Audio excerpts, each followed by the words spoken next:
I've always had crazy self-belief. I can do this. I can do this. Anything I want to do, I will do it. And if a lot of young people, of all young people, especially those watching this, can have that self-belief, trust me, we're going to move mountains. If Nigerians can have that self-belief, we're going to move mountains. I need you to understand that we have a structure that is set up against the people in Nigeria. A structure that will make a police commissioner at the time to deny taking me. If you're listening to this and you're not a Gen Z, you might want to turn this off. Trigger warning. Well, welcome to Beyond the Base podcast, and this is a podcast by Gen Zs, for Gen Zs, and anyone else who cares to listen, where we talk about business, culture, technology, and the world as a whole through young Nigerian Gen Zs. Hey guys, welcome back to another episode of the Beyond the Base podcast. I'm your host, the one and only Base Manulu, and today we have the main character in the building. My name is Ibidapo. And we have a very, very special guest today. As you can see, he's wearing white. You know, people that wear all white, you already know they're here for serious business, right? So welcome Eromz Peter Aden. He's a very renowned nation builder and also a social impact advocate and activist. And he's somebody that I came across his work about a year or two ago online, just randomly. And fortunately, was able to get the privilege to meet him last year. And he's doing really phenomenal work today. And before I go further in his introduction, I'd like for him to say a few words. So welcome. Hi, welcome everyone. I'm happy to be here to have I look forward to having an amazing conversation as well. Yeah. Thank you for having me. Yeah. It's good to have you. Thank you. It's really good to have you. You're also our first millennial guest on the podcast. I don't know if that's a compliment. It actually is, because it's now like a lot of people we've spoken to age mates, but now we have someone like who's older, more experienced, that can now I'm more experienced. Yes, wow. Now. Life of a millennial. But yeah, so like I said, he's a nation builder and he works on quite a number of projects, right? And he has been doing this for about a decade now, if I'm correct. Yeah. Right? And it's really beautiful to see. I've watched videos as far back as his NYSC, right? He's also a musician, I forgot to add. You know, some people have so many talents. It's actually not fair. Some of us can barely do as much, but you know, it's really good. And I was really inspired at how much he had done as far back as then, right? And he also started this really beautiful project called Beleful Niger, right, where they give out food to people in need. And I think they also started like a clothing drive a while back as well. And it's been really amazing. And today, it's the entire enterprise, if I call it that, or organization of his different projects and NGOs have impacted so many lives. And I think my favorite of his projects is actually Abenol. And it stands for a better Nigeria in our lifetime, right? Yeah, and I mean, as the name implies, it's very powerful. And as a Nigerian listening to this, you already know the history and the state of our country and so many things that we've experienced and gone through. And a lot of people have mixed feelings about their homeland, right? But hope mustn't die down. Of all the things that must be in our heart, hope is one of them. And that's why I would love to start this discussion with Abenol, really. How it started, what inspired you, and yeah, really, what inspired you at such a young age to start doing these things? Because most people after school, it's either they're looking for money or you're going for masters. But usually the last thing on their mind is nation building. So I'd really love to get into your headspace on, you know, what inspired you at that time, at that age, and how has that kept you going? Okay. I have one question. Okay. At what age did he start? Like, do you want information? No. So like, cause I have a feeling like I'm in the same position. So I want to. Okay, I think I was 22, 23 when I started. Oh, okay. Wow. Yeah, I think I was 22, 23. Just fresh out of uni. Oh, nice. So when I started that. But let me start from Abenol. When we were thinking about the name, I believe I was at Elevation Church for a service that day. Oh. So I was praying for a name. because we had done so many things, and it was time to put it all under an umbrella and start as a structure. Because as much as we were doing so many things out of passion and structure, it wasn't really structured. We weren't registered. We weren't, doing partnerships like we should have, So just to put everything into a structure, okay, we're doing this out of passion, let's make it a career. Yeah. Right? So I was praying for a name. Then the name came, Abenol. I was like, how old does Abenol mean? What is that? But I still kept praying, like, okay. Because, a lot of times God will just give you a little glimpse. You have to pray for more understanding. You have to pray for more understanding. Right? So I just realized I was now seeing a better nation in our lifetime. So I then changed to a better Nigeria in our lifetime. But I think a few weeks after, I understood why it was a better nation in our lifetime, not Nigeria. Because what we're doing can be replicated across different countries. Yeah. Right? True. A lot of African countries, for example, need better leadership. Even America needs better leadership. Yeah. Right? So a lot of the things we're putting together, a lot of the structures, a lot of the moves that we're making, different countries can, apply as well. Yeah. So we would go beyond Nigeria when the time comes. So that's why it's a better nation. So now any nation can say Abenol, and they will be a part of it, right? Yeah, so that's now to the Beninging. I really cannot pinpoint when I started nation building. I really can't pinpoint it. But I think I would say it started when I was really young. I saw how my parents are passionate about people. And they're also passionate about ministry, but let's talk about people. So they're very passionate about people, always helping out. I know sometimes when I was growing up, I would see people in my house, they come and leave because landlord has pursued them or something. I think we were in a 3-bedroom that time. So they'll give them one room. And then 4 children in one room, my parents in another room, and, So I grew up with that. At some point, it wasn't convenient because they'll be giving all my toys that I've not finished playing with. Or I'll eat like half a portion of what I would normally eat just so the food can go around. Yeah. And then there was also the part that they were in ministry. So beyond people at home, there were also people in church that they were supporting. So over time, I just got to see that and it just became a part of me. And I think what really convinced me was the fact that I saw how people's lives were being impacted just by my parents helping. And I would think, what if this was on a large scale? How many lives would be impacted if we had good people like this in governance, right? True. I also, let me even fast forward a little bit, but part of this, seeing how the way they help people impacted their lives was during my abduction, when I was abducted by the federal government of Nigeria during the End SARS protest or after the End SARS protest. People were calling in, people that my parents even forgot. Like, oh, who is this? My name is this. Who, from where? Please, I don't remember. They say, oh, you helped me at so time when we were at Foursquare. We were at Foursquare before my father started his church. And we were at Lukoba, we were at this. I was at this. You paid my school fees. You did this, please. How can we help Eromz? Who can I call? And people were making calls. And as much as there was noise online, there was a lot of noise offline. I remember my brother coming to see me when I was transferred back from Abuja to Lagos.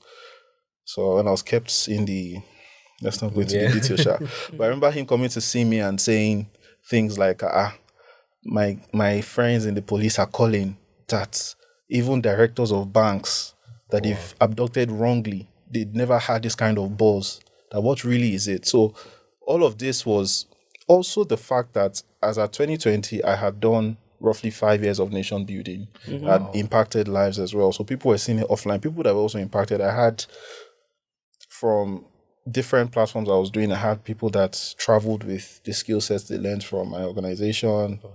I had people that worked in BBC. I had someone else that after we're shooting skits as a copper, she used that skit in her CV and got an opportunity shortly after NYSC to work with Kemi Adetiba in King of Boys.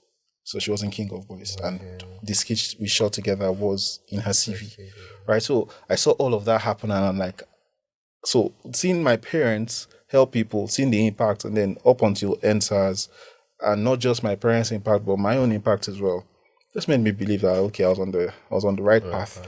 So to backtrack again, I really can't place my finger on it, but it's something that grew up as a culture. And that's also important for young people like us, millennials and Gen Zs that are becoming parents or are thinking of starting a family. What you do in your home, you might not understand the impact until you probably think about what I'm doing. Because I saw my parents care about people, I've gone on to create organizations over the years that have helped hundreds of thousands of people, literally. And I'm not even trying to even add the End SARS parts, because we add the End SARS, we're talking of tens of millions of young Nigerians. But let's leave End SARS out of it, right? But let's just talk about the structure and support. So it's really important for young people. You're raising a family, you're raising a home. What example are you setting for your family? What example are you setting for your children? A few years from now, you might find yourself in a situation where you need help or your child needs help. Who will come through for you? Who will come through for your child? People you help will come through for your child. And then your child can also impact more people because of the lives you have lived, what type of lifestyle you have lived. So after school, let me fast track again. After school, I know that, in fact, in Babcock University, I attended Babcock University. I faced panel once. I don't know if you guys know. We had an equivalent of that. I faced panel once. And the funniest thing is, so over time, I've always wanted to do something that would help people. I studied computer engineering, but I knew that that's not what I wanted to do. I just felt, okay, you know what? Let me just focus on this, my passion, and maybe after some time, I'll find what I'm interested in. I was doing music at the time. I was a musician, writing songs, jingles. My church at the time, I wrote the church anthem that they still use till date. I was doing so many things with music. But even in the music, I was also creating like an empowerment platform. I just said, let me focus on this. So in school, I was the one that always challenged authority. Because I saw the governance and I thought this needs to be better. So why don't we do it like this? And then it's a private university. Hello. Who are you? So it was always, back and forth. But thankfully, I had also made good friends. Like people knew the value I brought. So even when I faced the panel, there was a student on the panel, there was a professor on the panel who had embarrassed me some weeks before. Still leadership things, But he had embarrassed me, but the way I reacted, he embarrassed me in front of the whole of Babcock University high school students. That's like over 700. Babcock is in the same compound with the secondary school. So we had gone to the secondary school to perform. Program. We had gone to perform in their program as a musician that I was. I was also popular in school because of music. And the guy embarrassed me because we were singing Christian song that was danceable.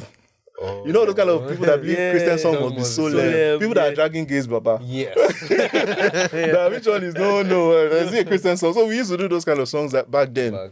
And then we trained some secondary school students come and dance with us on the stage. So as it was already boiling that which kind of dancing song it is, and saw secondary school students with their pinafore and elsewhere climbing stage to dance. The guy was mad. Called the song embarrassed. I think they were even streaming it. But in all of that, I was just like, I'm sorry, sir. Don't punish the students, punish me. It was my decision. So all of that. When he saw me on the panel, it was he and the students that were like, no, we know this guy. He's a good guy. So I would actually give props to Babcock as well. Okay. They built the activist side of me. So that they built it in such a way that I didn't lose the drive or the fire for Nigeria, but it was more refined. Now, I'm not the 9-to-5 kind of guy. So even in nation building, I'm not the 9-to-5 that will sit in the office, right? I love being on the street. I love being part of the impact. I want to travel to the places young people will not travel to do nation building, the unsafe places, and all of that. That's what I like to do. And so Babcock helped with that. So when I left Babcock, I left as someone who had a refined passion for Nigeria, and I knew I had an idea how to use it. Right, so when we did NYSC, I remember calling my parents that, okay, what can I use money to do? I think I had like 120K that time. What business can I do? Because I also like business. I like money. I like making money. Because up until now, if I must say, most of the thing I do, I fund it. Right, so I know I have to make money to fund it. Right, which is a key part. It's a very, very key part. So they gave me advice, but I remember using my Alawi to rent camera. They rent camera and shoot skits. I was speaking with other couples. What do you want to do? What do you want to do? I want to be a director. I want to be an actor. I want to be this. I want to be that. I want to be an editor. Now let's both come together. So I was funding it and we're shooting skits. And that's where I have like 2-3 people that went into the industry. I had one who worked with a popular music video director. It's very popular, but I'll mention his name. He went on to work with him as a video editor using the skills he had gotten from me. It's even two. Two video editors, so 2 students and 2 video editors, or 2 corpers and 2 video editors. So when I started to see, with my small 19.8 Alawi, I'm doing this, let me just stick with it now. So I just continued doing more things. I'll go to Abuja, do stuff. I'll go to Kaduna. This was after NYSC with no money. So what I also did was, which is also something young people need to understand, and why I do not support fraud. Because with my 19.8, I was doing stuff for impact, and people would give me 1K, 2K, 3K donation, 500 naira donation. I would use the money for the nation building. I would show them proof that this is what I use the money for. It builds the trust that made older people, right? I have some older friends, and at the time I'll call them that I want to go to Abuja. I want to go and visit 2 or 3 orphanages. Please, can you support us with plane ticket money? Our plane ticket money at that time was like 40K, 50K. Yeah. It was still a lot of money then, right? And they'll pay it. They'll send me the money. When I go 2-3, I'll raise the money for this thing, raise money for hotel, and then raise money for either a bus or train to go to Kaduna and other parts of the north, right? And because they saw the work I was doing, they knew that, okay, if we give this guy money, he will not spend it recklessly. He will use it for the nation, right? And I'll do it. Send them pictures. Also, understand Nigeria more and understand how to better structure my organization to help more people. So all of that just kept building and building and building. And then when End SARS happened, I just went to End SARS as a normal protester. I always tell people, I was not part of people that planned it. I literally joined, I think was it a Thursday or a Friday? I can't remember now. But the day that Small Doctor matched with all those Agege boys to Ikeja. Yeah, it was trending that day. Then the match with Ikeja was the day I joined. And I joined because someone was teasing the End SARS protesters. These guys are wasting their time. This is not how you change Nigeria. This is not how you just, ask for good governance, blah, blah.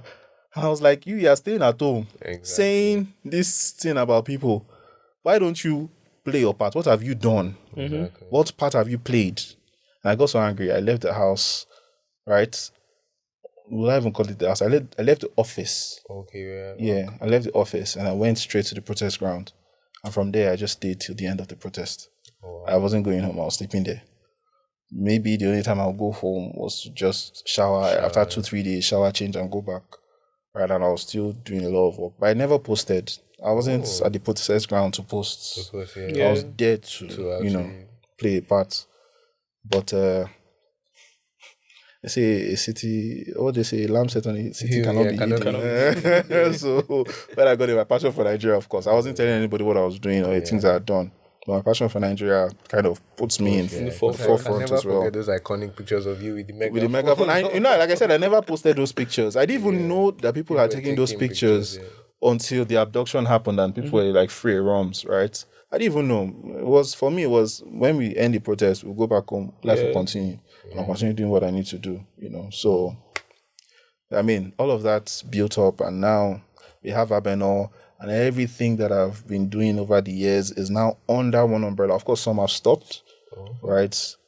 Because when you're starting out, you try your hands on a lot of things. Then over time, the ones that would become your purpose, you'd identify them, so you solidify on those, right? And then keep building. So over time, the projects that you have, you would, or the things that you're doing, you get more clarity. The ones that should be your purpose, then you focus on those ones. So all of that now is under Abenol, and we're doing stuff now as a structured organization.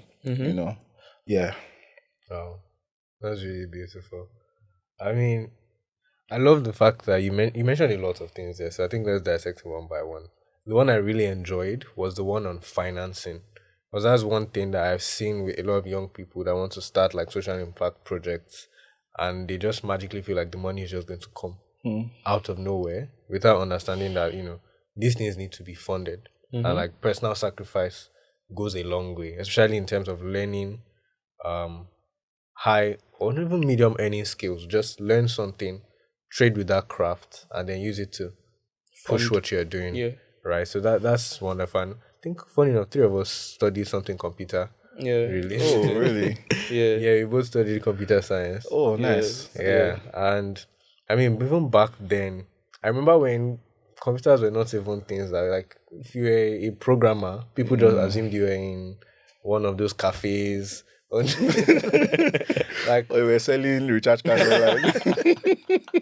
it was the craziest thing because I can never forget when I wanted to go to school because I was advised to actually study engineering. I got to school for engineering, but then I changed my mind because I was like, no, I want to do software. You know, I was looking at the Zuckerbergs and co and then somebody said something that really hit me and even spurred me to follow. And it was like, you study this thing, you just end up being a teacher or a secondary school teacher because there are no opportunities for this thing. And I was like, what kind of world are you living in to like be so limited? Firstly, secondly, there's nothing wrong with teaching, right? I know in our parts of the world, it's because things are not structured in a proper way. So we see a lot of our teachers, especially the ones who taught us growing up, and we don't see them earning well or being treated well, either by private or even public employers. But if you compare other countries, you see how, like for countries like Canada, example, teaching is quite lucrative. And even thanks to the internet now, it has changed so many things. And I think another thing I wanted to talk about, though briefly, because I don't want us to go too deep, was your experience. Because I watched quite a number of videos when they came out, and even some interviews that your sister and your mom did, right? And that it highlighted the importance of a track record. Like you said, I didn't even know it was up to 5 years before 2020 that you had done so much work. And it's just really inspiring because I know quite a number of people that are currently going to NYSC now. And, most people are either going on vibes or just going to manage whatever random posting they get. Or most people, I won't lie, just want to run back to Lagos. And I think you stayed in another state, I served in Cross River. Cross River. Oh, that's very, very beautiful. Had you been there before? No. Yeah. I don't think I'd been to that area of the South. South, yeah.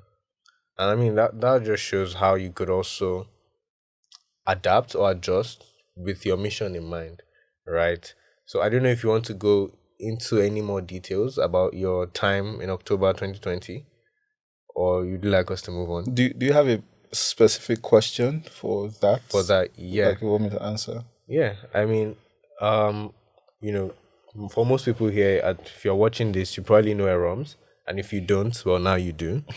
And his story was quite powerful because I've seen so many cases where people didn't come back from some of those stories, which was even the entire point of the protest in the first place. There were so many heartbreaking stories of people who had disappeared, in quotes, and it genuinely broke my heart because one thing that really stood out was when the police tried to deny, taking you away. But thankfully, there was more than enough evidence on the internet of you going in their van and all of that happened, right? And I feel moving forward from that, right, in terms of accountability for the safety of citizens as a whole, right, where do you think we are at now as a country on that? Because I follow quite a number of esquires, of lawyers who do pro bono cases for a lot of people who cannot afford those services, cannot afford lawyers. They were kept in prison and they've been there for months without a trial. And for me, that's one sector of our development that still needs a lot of help, right? Because these are talents and people whose lives and whose impact cannot be felt when they're held back, right? So do you feel like there's anything we can do as citizens to push for change in that regard?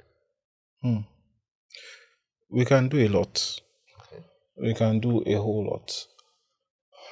One thing that we underestimate as Nigerians is we underestimate our collective power, right? And we more than underestimate our individual power.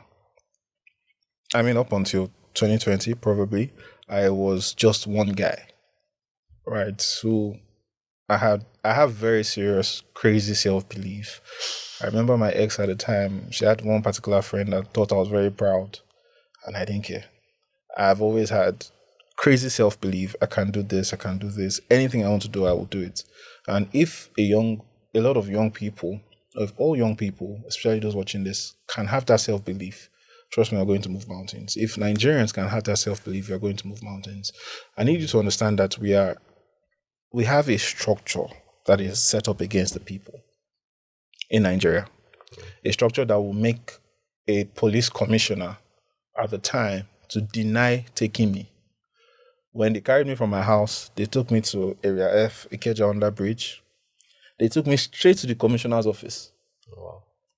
I met with the commissioner. I don't even remember his name. I don't even care. Because he was not a good commissioner. By all ratings, police standard, citizen standard. He literally took me to his office. I remember saying, I don't know if I should be naming names or this thing, if you guys can handle the heat. But there is this guy now on social media, on Twitter, that is always doing Prince Alabi or something, one popular police officer. I think he's currently the PRO. I remember seeing him in the office as well, seeing the commissioner, and they were mocking End SARS protesters. Wow. Right. Because at the time they took me, some people had started agitating for End SARS 2.0. And some people were on the streets with banners and all that. They took me from my house, mind you. I was wearing boxers. They took me from my house. And fast forward to the court case, the first lawyer, when they snuck me into court the first time, the lawyer was saying that they took me from the protest ground, that I was carrying banner and I was destroying things, that they bundled me. So you can see all those lies. Anyway, back to the commissioner. They took me to his office. He spoke with me, Prince Alabi, I don't remember what his name is, spoke with me as well. Of course, chastising me. They were telling me, no, it's not like, they were threatening me, in fact. Oh, wow. Right, and shortly after they spoke with me, they locked me up in the cell that had no ceiling or roof. Let me first go and warm up there. And he went to take an interview. Wow. Saying he did not know me. He has never met me. Just immediately after seeing me, he went downstairs because there was a lot of press, were pushing it. While the police was trying to get into my apartment, I was putting out some tweets. I only had like maybe 1,000 followers at the time. Right? I couldn't really put out tweets that would move up until recently, right? When I can do campaigns and all that and, put out word that can go viral. But at that time, I didn't have that.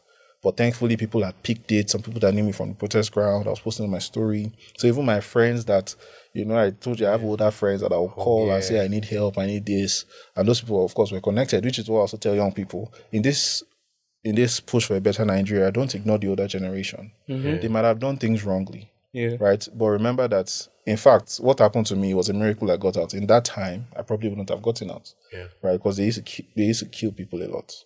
Sorry if I can use that word. The government of that day, they used to kill. They would just come, spray an area. People are protesting. Soldiers would come, spray the area, move out. What happened at the toll gate was not the first time that was happening in Nigeria. Wow. So these people have experienced this. There's that fear, there's that concern. Yeah. And now they are not like us that we don't really have anything to lose. Now just us, get Pekin, get Pekins, get wife, or we are still young, you are not paying other people's school fees. Your siblings and your nephews and nieces are not relying on you. So there is that. But these other people have network. They also have the funds to support. Right? Because what might be difficult for you and I to drop like 100K or 200K, another person might drop that easily. Right, so they also have that. So a lot of them were shy helping out, and that's what helped my story to get out. And not people that were denying that they knew me or they didn't know me, it backfired at them. So back to what I'm saying, I was just saying all of that to show you that it's a system that is set up against the people. I know of someone who had gone to Aso Rock at the time. I don't think I've ever spoken about this, but I know of someone who had gotten to Aso Rock at the time. He flew into Nigeria, went straight to Aso Rock to plead on my behalf. Oh, wow. I've never met him before. I still haven't met him. Right? And this is also because of the things my parents had done. Over time, my parents had helped him. He knows my parents and all that. He flew in from US, went straight to Aso Rock, and I flew back. So within that time frame he was there, different things were happening as well. And then I was aware that the higher-ups in the DSS had said anyone taken from DSS or from End SARS would be killed. Wow. So, and at that time, I was the only one. Anyone taken from DSS would be killed. Why are you killing a young man? Because he demanded for a better Nigeria. How does that make sense? So, just shows you that the system is set up against young Nigerians. So, every single one of us must understand that I'm not special, though. The influence I carry, I'm not special. I just have crazy self-belief. Mm-hmm. And I believe that I can make a change. And once all of us have that crazy self-belief, you'll be shocked what we can achieve. play your role as a citizen, right? What are you doing to impact those around you? You might have a maid, you have influence over that person. You might have a security man or gate man. You have influence over that person. You might have siblings. To an extent, you have influence over them. Because I'm the last child. But I know that my siblings can listen to me. We are siblings at the end of the day, right? You have influence. You don't need to wait till you have thousands of followers. And in fact, I always have issues with influencers of our time. These people are not influencers. They just have social media handles. Exactly. Social media following rather. They're not influencers. You with 500 influencers might be 500 followers might be more influential than them. So don't look down on yourself. Don't fall by society standards of if you don't have plenty followers, you're not an influencer. You can't influence anybody. That's a lie, and that's a lie to also ensure that we keep staying where we are. Right? Play your part as citizens. Get your PVC. You say our PVC doesn't work. Okay, so why did they block server 2023 election? Why is Tinubu campaigning 2025? 2 years to election, he's campaigning if PVC doesn't work. If he's sure for Tinubu that he's going to enter second term, he won't campaign. I don't know if you guys understand what I'm saying, but if he's sure for it, say he'll do that second term, he won't campaign. So that shows you that they understand the power we have. Get your PVC.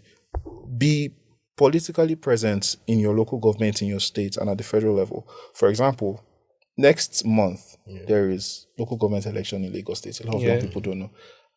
So for us, the meeting I had before I came here was to discuss with my team members. We want to do 2 conferences in Lagos State, on the mainland and on the island. We did one last year.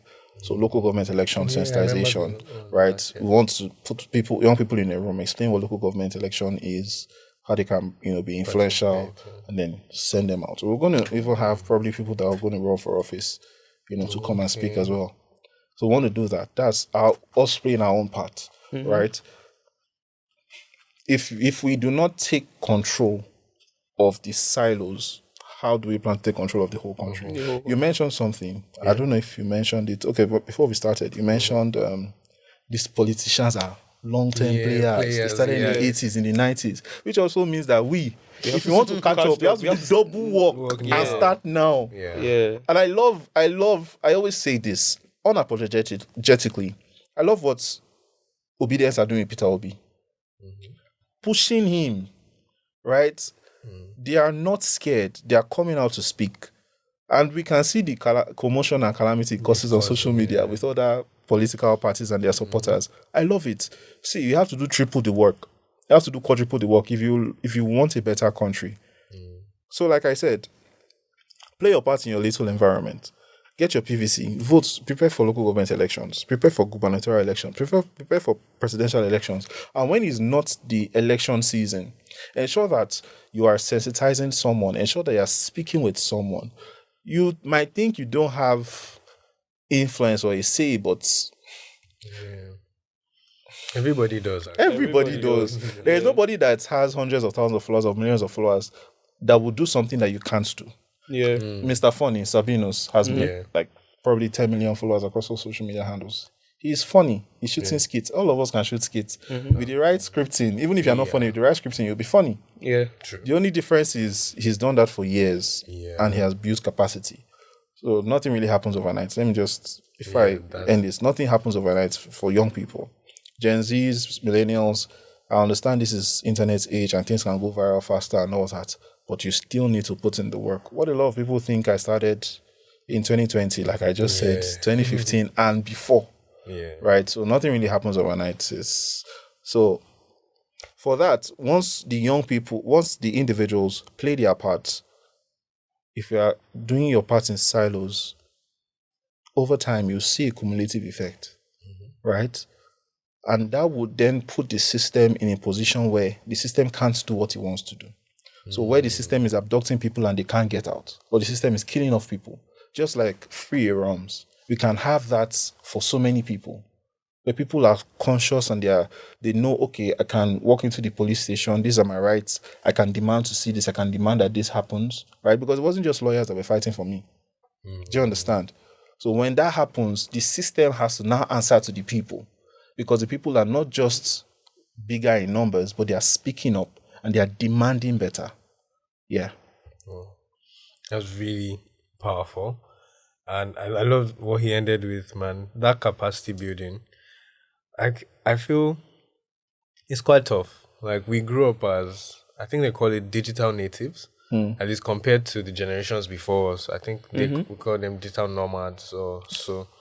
And at the average teenager, by the time you're 15, 16, you've already been exposed to so much internet content and social media content. So your mind is kind of framed in a way where everything is instant gratification. And I've seen like the huge negative effects it's had on people, the inability to even do deep work anymore.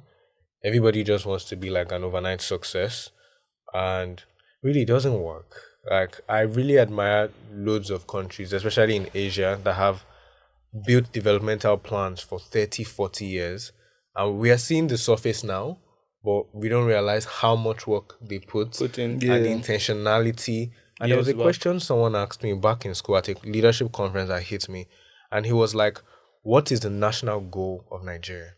And I didn't get that well as first until the person started mentioning the goals of different Asian countries, even China, right? And they're not passive goals. Like, they are clearly stated national ideologies that children are taught, that children are taught right from primary, secondary school.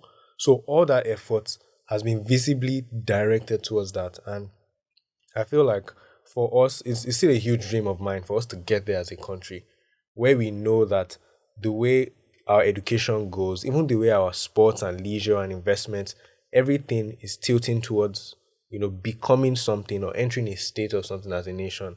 And I mean, God willing, we get there someday, but we really have to start now.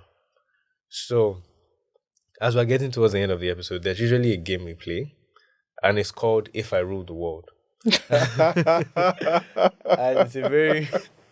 it's always a very interesting, sometimes chaotic game, because the rules go, if you could rule the world for a day, right, the entire world of all the countries, what is one universal change or law or policy or anything it is that you would implement that you feel would make the world a better place?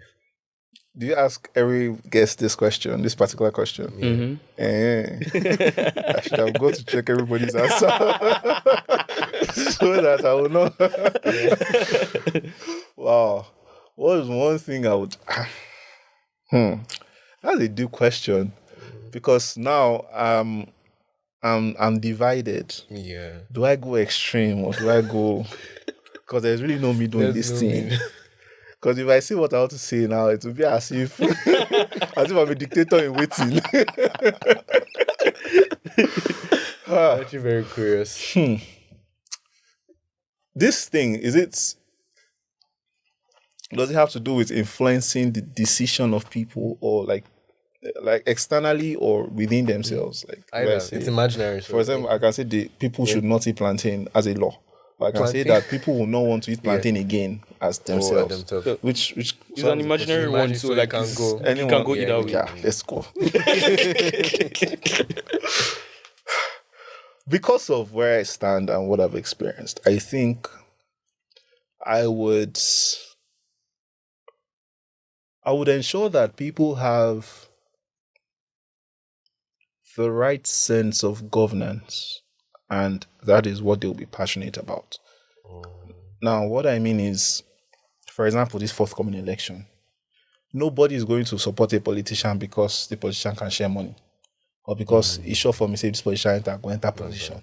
Sure. But it's going to be a question of who is the best person or candidate that would lead us forward, and then everybody will back him. So almost like I'm taking away their free will. Yeah. But for that, I don't think I mind. Because I'm sorry, how can I be sharing one vote with somebody else that doesn't care about, they just care about what they want to eat now, and I'm trying to say one vote with them. Which is also why I do a lot of sensitization, because if we can get more people on the side of us who think through the lens or see things through the lens of good governance, is better. And then you can also find people like that, give them a platform to express themselves, to reach more people. then it's cool. Yeah. So that's what I would do. Yeah, I like that. It's an inherent thing. Everybody already knows what is right. And that way you just filter out people that don't have good intentions that want to lead the country. Exactly. Because they know that they will not win. Yeah. Because people will not agree. Eromz has put it in their hearts. I think for me, it would be that hypnosis will not be unethical for one day. Wow. I don't understand. Why? Yeah. Last night, right, on my map group chat, my map leader, she asked a question, right, and it sparked So it was map. So for meet your and viewers. pray. Meet and pray. okay. So it's a CCI thing, like it's okay.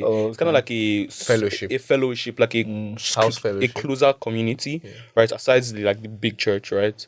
So, it was basically talking about like dating somebody in church, right? Does that what was the question again? I think it was something around like, does like dating somebody in church mean that like your relationship will turn out well? So it sparked like a whole debate and everything. And I was seeing different views and different takes and different views. And in my head I was like, are these the same people I went to Love Good Mott with? Like, no, it wasn't like, for me, it wasn't a thing of like feeling higher than them. I was genuinely concerned, right? Because I was like, these like views are a lot different from what was taught and broken down for us. And in my head, I was just like, I wish I could just hypnotize all of them and beam my understanding into their head, right? And then when they're not out of it, they now understand. It's like, oh, okay, this is how it's supposed to be.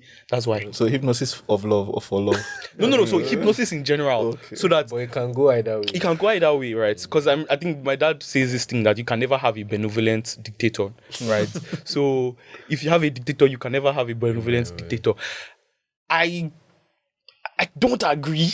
Okay. Right. To an extent, I also don't Yes, agree. I don't agree. But then again, with this type of things, right, you can never give one person that much power. That's why democracy exists.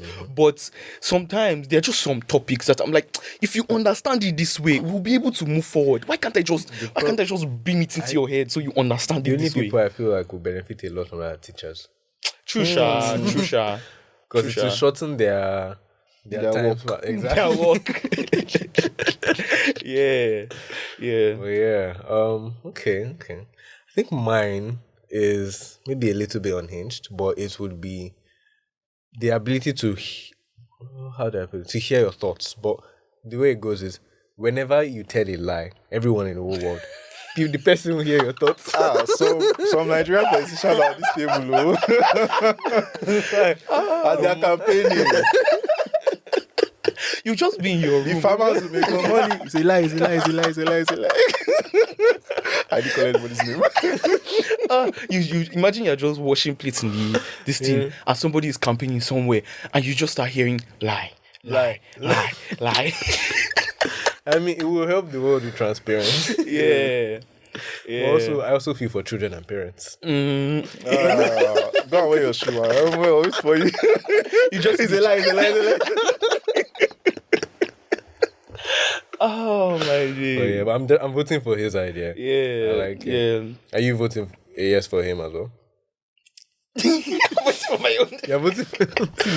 Oh, we can also vote. Yes, Yeah, because with the whole hypnosis thing, he doesn't need to do too much work. Just beams the information into people's head. So is it okay? Since it's something you can do for the whole world, you don't need to be with them. You just do it from where you are Just seated. beam. Okay.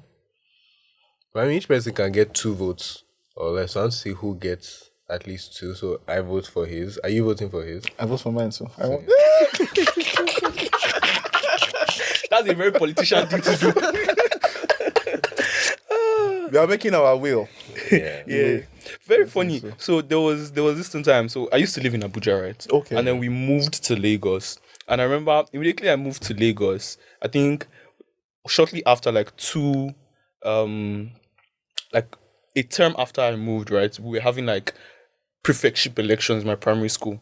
And then I decided to go and run for assistant head boy. I don't know what I was thinking. And then when it was time to vote, do you know I did not vote for myself? What? I voted for the person that won. Is it that you saw a lot of people were clamoring? No, to him, I just thought, oh, it's not ethical to vote for yourself. Don't vote for yourself. No. Now you know better. Now I know better. Honestly. Yeah. I think it reminds me of a time when I think it was 2016's election, and we all know the president that won for America, but it was the funniest picture ever because I think he and his wife then were at the polling booth, and then they caught a picture of him sneaking to look at her own poll to see who she was voting for. Of course now. Under his roof, who are you voting for? You are voting for another man. We'll just twist it. You are voting for another man. No, it's another politician. It's another man.